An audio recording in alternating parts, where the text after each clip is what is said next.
Magandang hapon guys. May i-share lang ko sa inyo itong aking solar lights. Ito, nag-charge to. Kasi nagbiblink yung kanyang red light pagka kinakabit ko sa solar panel. Pero, paggabi, hindi naman siya umiilaw. Hindi na siya kahit na gamitan mo ng remote. Yan, chinarge ko na yan doon sa pero wala rin. Kaya, try natin. Ito nga, binuksan ko na to nagkandasira na. Kasi guys, hindi ko na pinakita yung pag-open itong salamin. Ito to, pinaka-package salamin niya. Yan. Hindi ko na pinakita kasi napakahirap. Ito, nasira na siya. Ito pa, ito nga. Nilagyan ko na lang to ng pandik ito. Tsaka ito. Nasira din siya. Ito to. Yan. Yan Kinapit ko na lang ng glue. So ito, tingnan natin yung battery kung may load pa. Yan. Tingnan natin kung may load yung battery niya. Yan, naka-DC tayo. Tingnan natin. Kasi to mukhang battery ang problema nito Kasi nag-charge naman yung Nakikita nyo guys. Yan. Nakikita nyo. Okay sunditin ko lang Yan. Tsaka yung battery, negative. Yan. Kita nyo? Wala. Patay na patay. 0. Tsaka talagang wala. Patay. Hindi siya nag-charge. So may problema ang battery na to. Ang napansin ko lang guys dito, ito tip ko sa inyo, kailangan kung bibili kayo ng mga solar light na ganyan, pang outdoor o pang indoor, maging mapanuri kayo. Unang-una, ito mo nakalagay 200 watts. Solar light na 200 watts. Pero yung aking kapitbahay, nabasa ko 100 watts lang, pero mas maliwanag pa yung kanyang ilaw kumpara sa ilaw ko. 200 watts ito Ngayon, pakita ko sa inyo. Ito na-discover ko. Ayan. Kita nyo guys. Diba? 60 watts lang talaga siya.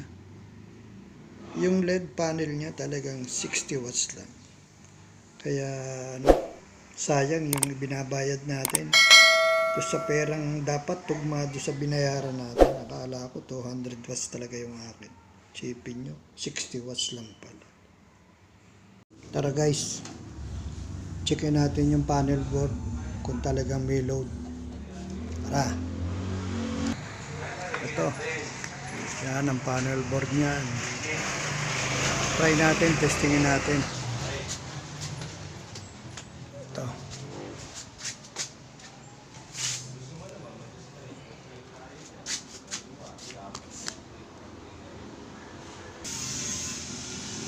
Ito guys, kita nyo.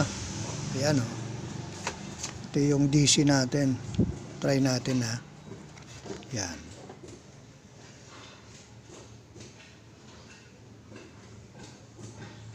.72 volts. Ito nyo, may load. Yan 6.72 volts. So okay, may load. Okay yung panel. So, ngayon guys, tanggalin natin to. Ito ang papalitan natin.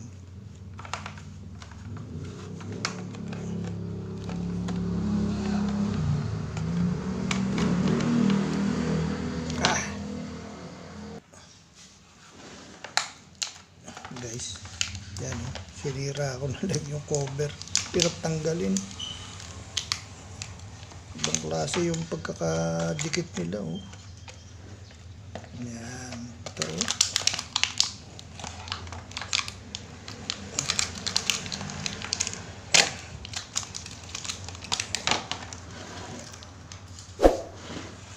So ito, tanggalin na natin to. May ano siya, oh. May BMS. Ito.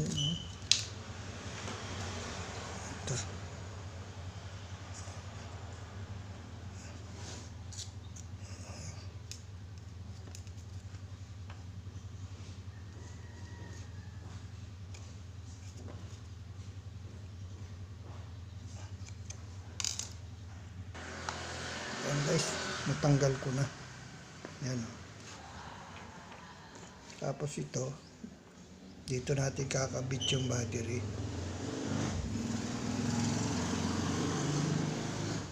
Gagawa ako. Guys, ito na lang ilagay ko. Itong battery ng Samsung. Testingin ko kung pwede to. Kasi wala na talaga yung battery niya eh. Ito na lang subukan ko.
Yan guys, umilaw na, oh.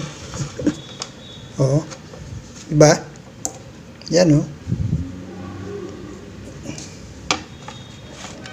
Try ko yung remote.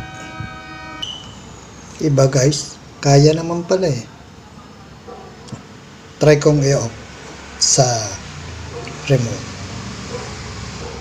Oh, okay ah. Okay na. Isa pa. On. Oh. Okay na siya. Yan. Pipix ko na lang. Diba guys? Fix ko muna.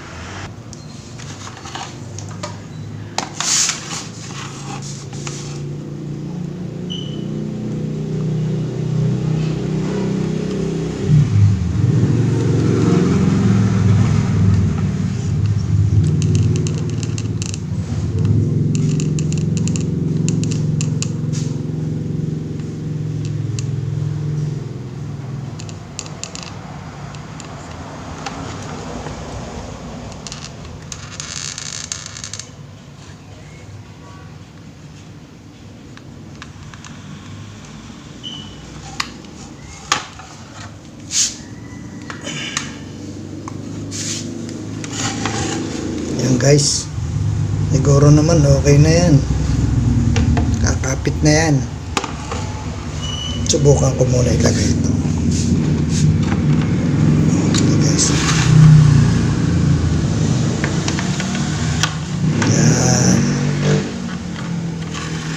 Yan.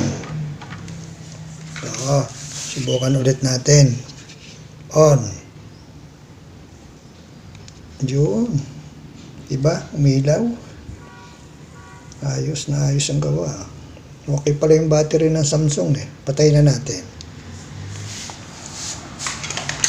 Kaya ng battery ng Samsung. Ang problema ko ngayon, kung paano ko ikakapit itong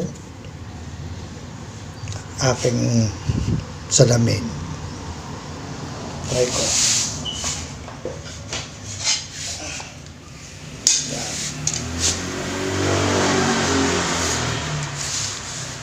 Ito.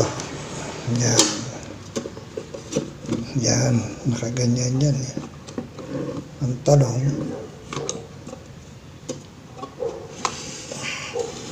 kaya nitong ano, subukan ko nga makakapit dito.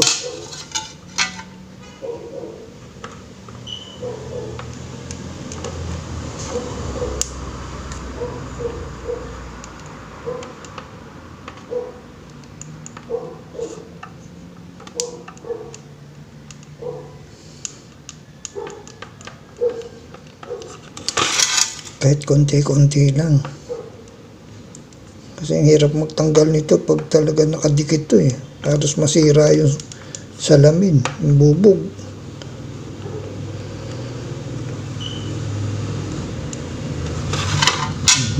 Sana umabot.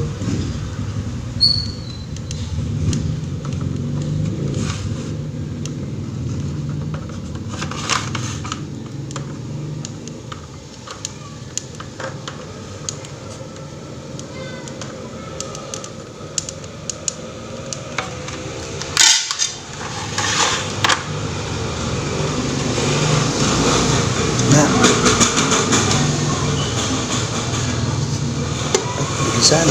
Yan. Try ko kung talagang didikit ng ayos.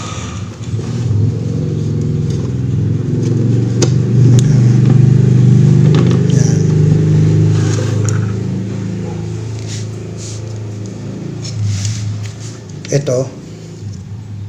Ito yan.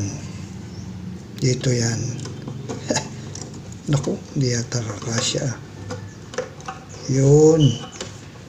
Glue lang ang katapat niyan. Glue para mabuo. Yan, di ba? Oh. Ha? Glue lang ang katapat niyan. Sana kumapit ng ayos tong ano. Ito. Ito sa lamig. Tignan nga natin kung kaya ng remote. Ngayon may glass na. Yun, talagang okay na. Patay. Okay na guys. Ayos na ayos. Ayos na ayos. Ang gawa. No problem.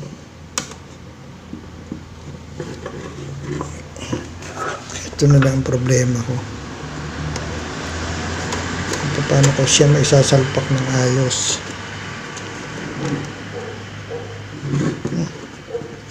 Ang laki ng siwang. Parang ang laki ng siwang. Gulo. Yan.